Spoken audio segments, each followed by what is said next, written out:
Okay, now I'm at the part where I'm doing my first set of harder core ab work. Let's call it that way. They're leg lifts, right?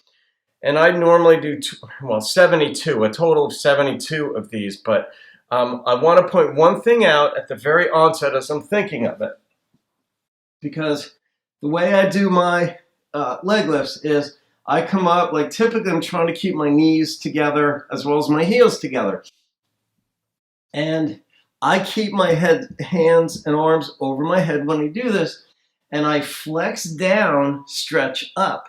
But that's not what I'm pointing out here. What I'm pointing here is I have no tension in my hands or arms or head back here. Okay, so all of the tension is where it's designed for, but in my hands, I've got no tension.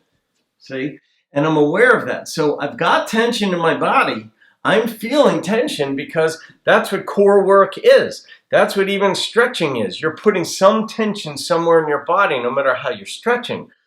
But the part of my body, in this case, my hands, my arms, my face, my shoulders, there's no tension there.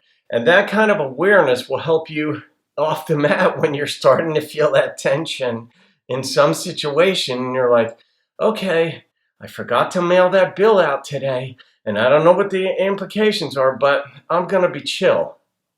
I'm going to not let it all consume me. Or my child isn't behaving just so, and as upsetting as it is, I'm not going to make it worse. I'm not going to be in a way that I don't want to be just because I'm angry about a given thing. Maybe there's another way to think about the situation. Maybe there's another way to think about your philosophy of life or whatever.